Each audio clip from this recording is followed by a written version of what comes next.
Welcome to Soul Thrive, where we explore spirituality through healing trauma, shadow work, and applying the laws of the universe in order to master ourselves without the fear of the unknown. Hey guys, welcome to another episode on the Soul Thrive podcast. We are excited to jump into this one. Happy New Year. So we're going to talk a little bit about some of the things that I'm forecasting for 2025. So I'm excited to kind of give you guys a little bit of a heads up. I did do a horoscope reading in Soul Thrive. So if you're a Soul Thrive member, that should be uploaded as well. If you are not a Soul Thrive member, you can DM me and I will send you the link. That was a good one. That was a sign by sign. I did. Looking at rising and sun. Yes. Yeah, it actually was really good. Mm-hmm. So there are some things that I want us to kind of dive into when it comes to 2025. The main objective is going to be your need for community and connection. You're definitely going to have to put a lot of emphasis around support of people and experiences, and also how you want support given to you as well. So there's going to be a lot of collaborations, things that you need to work together as a community with people, finding your people, connecting with the right types of people.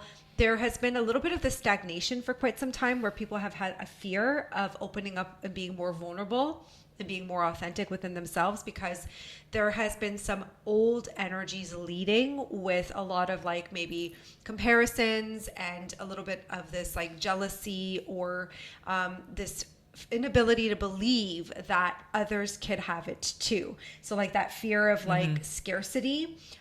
In 2025, we need to understand that that is actually opening itself up. So people are going to get realigned. There's going to be a lot of that. So if you're someone who is going against yourself, I would advise examine your life and your experiences, because there's going to be a lot of things that are going to come up. I've talked about this before, where you have to deal with some unprocessed grief or experiences so that you are moving closer towards what's rightfully yours, versus your comparisons or trying to or getting out of that scarcity kind of mindset.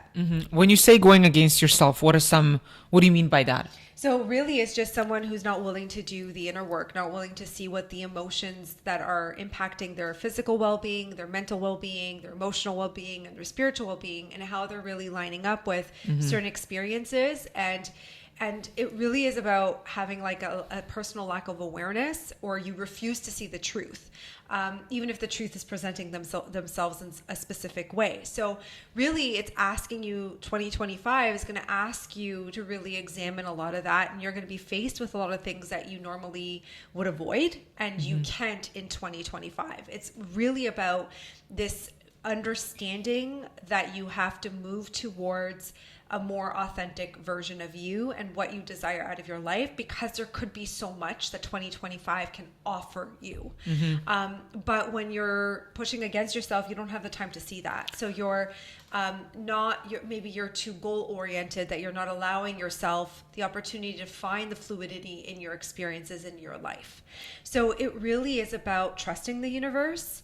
And if you don't know how to do that, I would examine your relationship with the universe, how you feel about it, how you feel about the world, how you feel about certain things that you see, how you feel about people, and then reflect that back onto you and kind of start unraveling your own personal beliefs and limitations, because they are creating certain blocks within us. Does that mean also attracting conflict?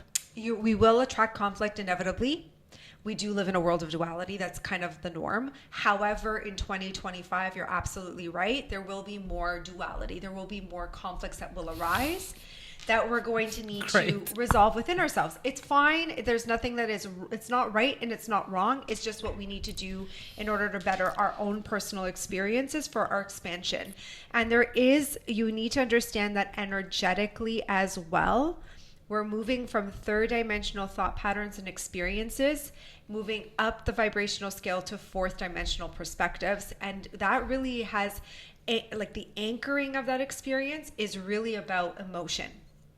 And really diving into a lot of your emotion and your vulnerabilities and your authenticity. And that's the place where you want to manifest a lot of the experiences and desires. So they're all sitting there waiting for us to kind of line up with. The unfortunate part is you're going to see that split in people. You're going to see people operating in an old timeline. Okay. And people operating in a new timeline. And at the same time? At the same time. What the hell does that look like? It looks like a lot of people fighting for the lack of change and people moving towards, so the new timeline is fighting for change. Mm-hmm. And the old timeline wants to hold on to like old ways of operating, which goes into like a little bit of the political view aspect of things that I've seen for 2025.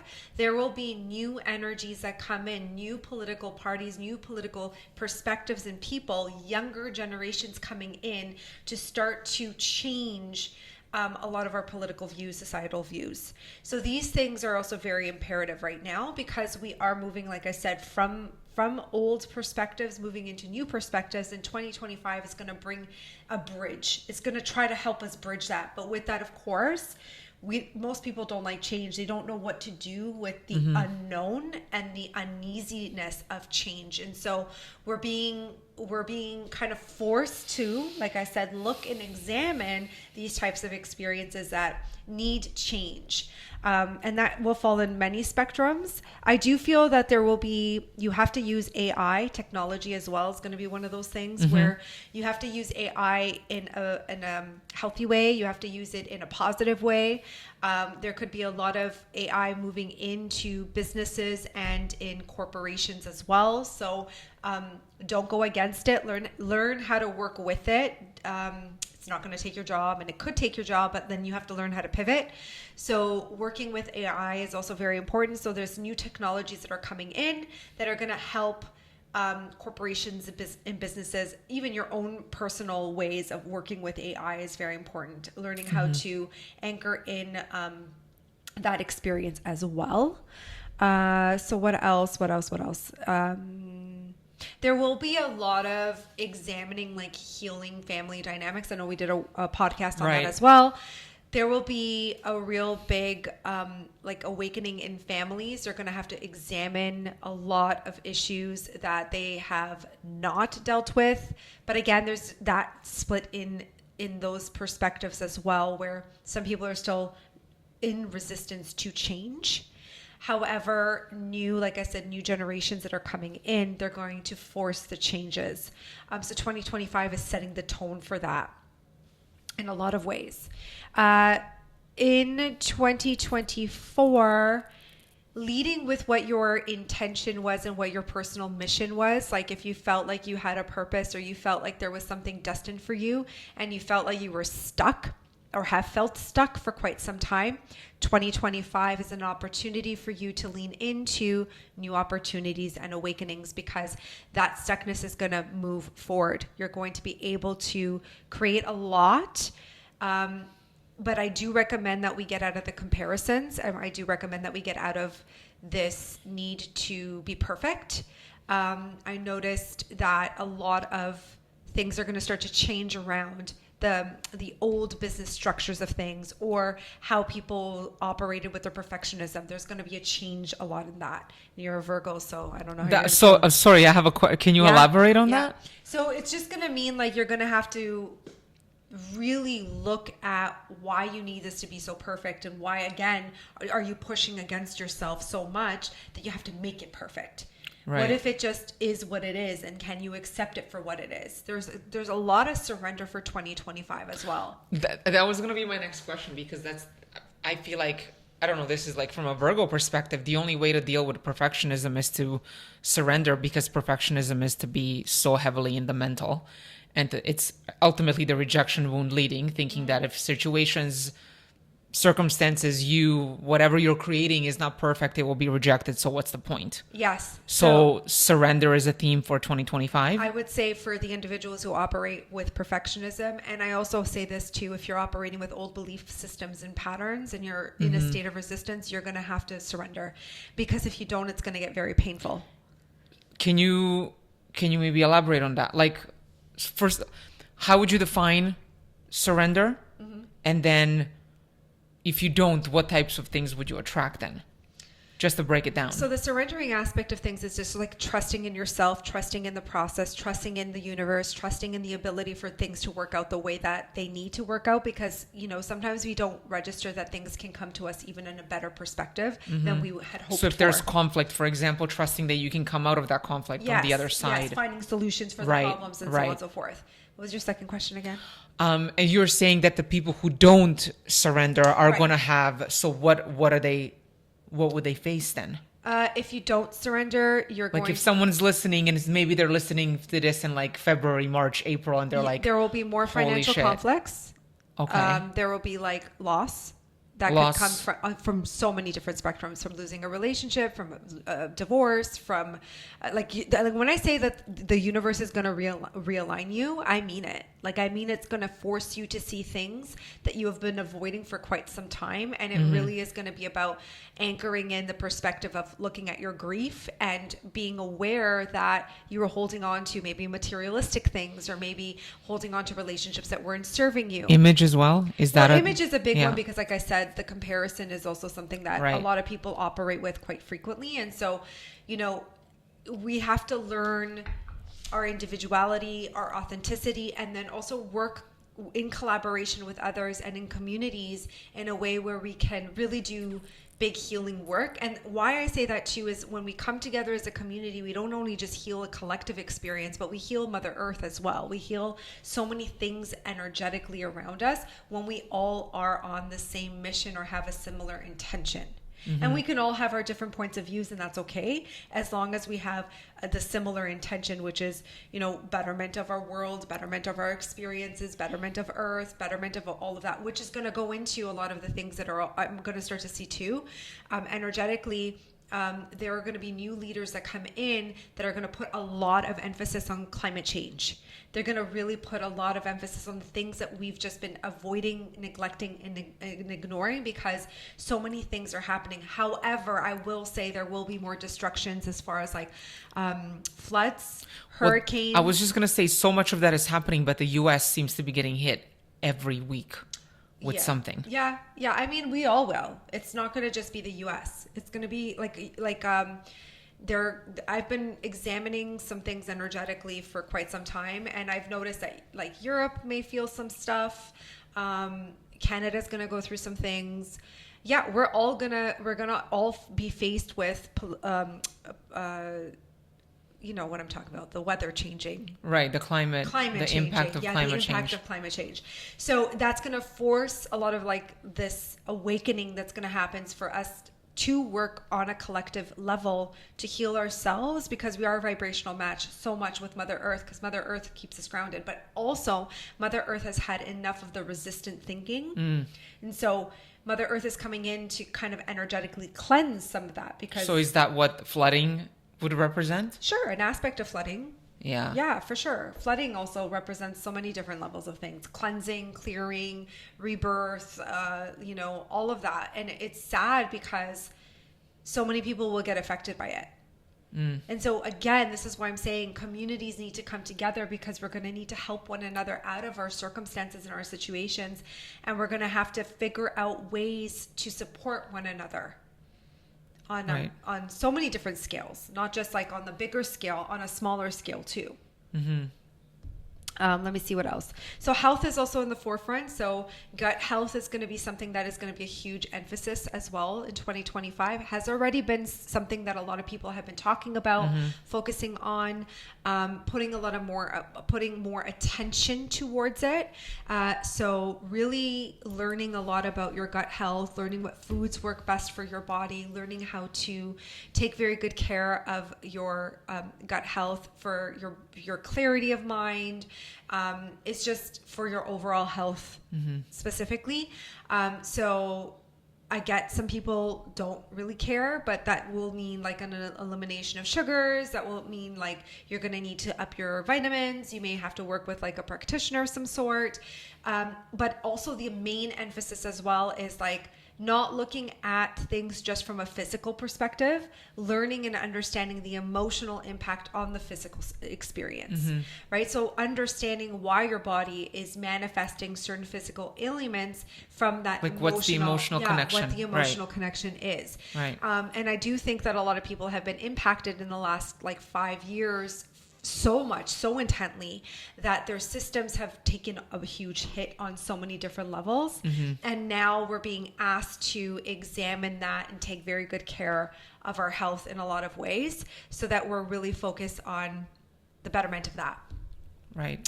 And then let me see, financials, I talked a little bit about health. I talked a little bit about political views, So overall, I do feel like relationships are going to deepen as well. So that's something that needs to be, if you are single, I will say it could be a good year for you to find your match.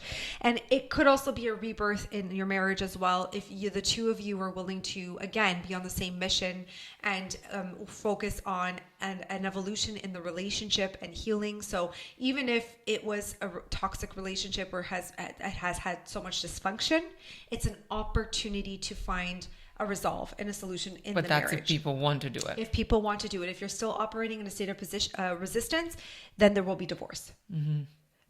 However, that too will bring in the right soulmate for you, right experience for you. So in the romance spectrum, I do see a lot of really good connections in 2025, love and romance for people as well. Spiritually, I do think that a lot of people are going to have to put a big emphasis on healing their inner child. I do think that people have to look at and examine their childhood experiences to see where these limitations and beliefs operate from. And you need to spiritually evolve. There is a call for a spiritual evolution. Is that what you mean by shifting from 3D to 4D? Yes. Maybe like 2-3 highlights in terms of like, what does that mean? So third dimensional perspectives is one, it feels very separated from the self. Like there's like you are here and I am here, and there's a separation, and my views are my views and your views are your views, and we can't find common ground. Right? And then we have our belief systems, religion, traditions, politics, views, all of that. Again, you and me, and then we can't find common ground. Fourth dimensional perspective is an opportunity for us to help start healing. So help ourselves start the healing process, which is about looking at the emotions and recognizing that even though you and I have two different points of views, what's the underlying emotion that's leading, or the trauma that's underneath all of this and the experience, and how could we find common ground to heal and evolve and move forward? So we are more solution oriented instead of there constantly being this divide, which or like seeing the other person as a mirror to you as well, right? Well, when in 4D, no matter what, you're going to see the other person as a mirror of who you are. You're going to have to see the person as a mirror of who you are. And not just the person, like you often talk about like every experience. Even like I remember you were saying, like even if you're at the grocery store and you're hearing people argue over something and it's a specific topic, you can't just be like, well, this is between the two of them. This has nothing to do with me. You are by laws of attraction. Well, here's the thing. I was having this conversation with someone not too long ago where they're like, listen, this is none of my business. This person's doing this is none of my business. I'm like, no, but it is your business. That's what you don't understand. Every choice and every decision someone makes is impacting the energy of their environment no matter what. And you are part of that. Exactly. And so 4D and 5D, more 5D, I understand this a little bit more, but 4D is this understanding of like, when I make a decision and when my trauma is leading, I'm impacting everybody in my environment. And that is creating, when we talk about, oh, this person's toxic or this person's negative or this person's positive, we're looking at how they're operating and their consideration of community and people and experience and common ground and resolving conflict, all the good things that we want. But when we're like, oh, this is none of my business, I'm not judging you. You go do you. It's like, it's not a judgment. Judgment is a feeling of unsafety. Like if I even bring this up to you and I tell you that your decision right now is going to have an impact on not just me, but everybody else around you, right? That makes me feel unsafe. Most people don't want to communicate that because we allow too many people to run with whatever they want to do, and we've been taught to mind our own business. Sometimes it isn't just, I can't just mind my own business when someone is creating a chaotic experience in the environment around everybody. Right. It impacts you It impacts the cells within you. You need to understand you're on a cellular level. You're also being impacted. It's impacting the way you're operating in your life. You're closing yourself off, isolating yourself and your ability to speak your truth or express yourself in certain ways. So it's an option now and an opportunity for us to level up and find the ability to resolve conflict within us. So there is a lot that's going to happen in 2025, but I'm really looking forward to it. I think it's going to be a really good year. I do think that there's going to be, if you're going to make some investments, do so. It's a great opportunity to invest your money as well. And I think business can go really well for some individuals that are not pushing against themselves. Also, if you're just doing it for the money, I'm telling you this right now, it's not going to work. You have to have an intention and a mission behind it, and you have to have something of value. If you don't have something of value, it's not going to line up the way that you want it to. But I do wish you guys a happy and healthy 2025. I do think things are going to go great if you are someone who's open-minded and willing to heal certain aspects of yourself. And if you want added support, you can always book a one-on-one. All right, guys. All right. Take care. Bye. Bye.